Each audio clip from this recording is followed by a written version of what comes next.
Welcome to Miller's Monsters, and did you take my horror challenge? Did you watch The Horror of Party Beach?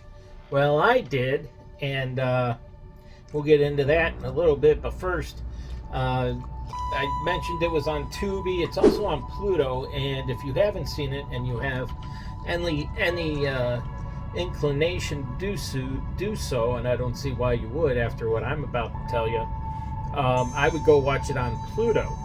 Pluto's free. You can download it. Tubi's free also, but on Tubi, it was on an episode of Mystery Science Theater. And obviously, they're there for the humor. They're horror hosts that they are trapped on a ship and forced to watch bad movies, and they make comments throughout the movies. A good show. Many people like this show. I'm not a big fan of comments during the movies. I like my horror host sandwich in between excuse me, segments of the movie. I don't know why. Just my preference. And so I watched it on Pluto. And this is directed by Del Tenney. Yes, I know Sarah's speaking to you. You don't like that, do you? Anyways, and it was written by Richard Hilliard, Ronald Giannettino, and Lou Binder, and that starred John Lyon, Alice Lyon, and Alan Laurel. And well, it was billed at one of the first monster musicals, or the first monster musical. Basically, it's a beach party movie, like Beach Blanket Bingo, with the monster thrown in there. And the synopsis of this is that chemical waste is being dumped in this lake, and one of the drums opens up and creates this radioactive monster, who then must search out victims to survive, and it needs blood to survive. And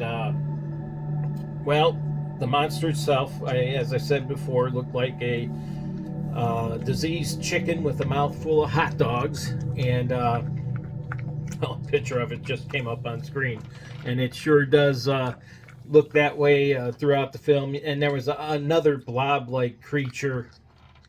You can hardly distinguish it a lot in this movie.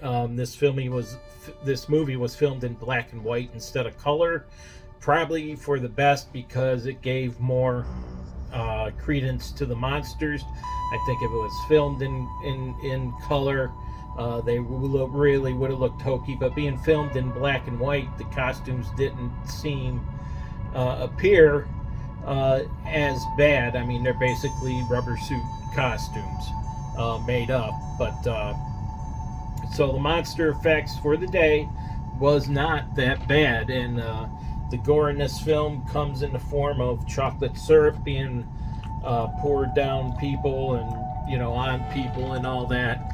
And you can really tell it was the chocolate syrup, and that probably was the best part of the movie, was getting chocolate syrup all over you. But anyways, the movie itself is bad. Okay, it's a bad story. I'll give them some credit for the monsters, but the rest of it is it was so bad. The musical numbers I didn't care for. The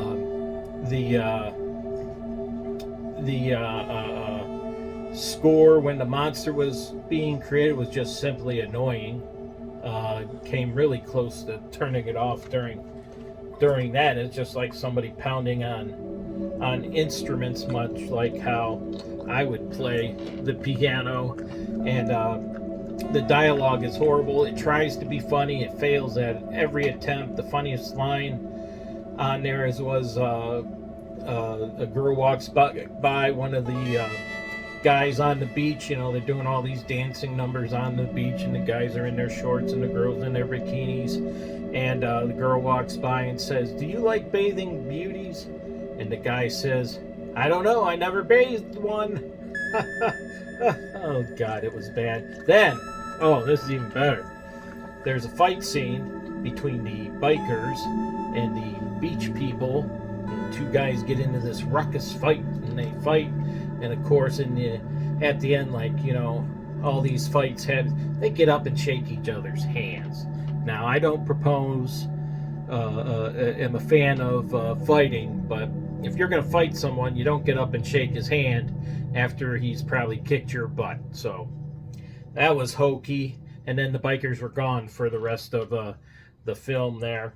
And so that's all they were there for some tension in the beginning until the monster came out of the water. And you know, another failed attempt at humor was following two drunks leaving a bar before they got murdered. And I won't tell you how they destroy the aliens in the end, or the sea monsters in the end, but they do. But all around, I don't recommend this movie. This movie is stinkier than one of Count Luna's farts, and I'll give it a 0.5 out of 5 because of I do want to give them credit for the monster effects, and I think they made a good choice in filming in black and white. So there you go. If your eyes aren't bleeding from watching this, well, I'll do better next time.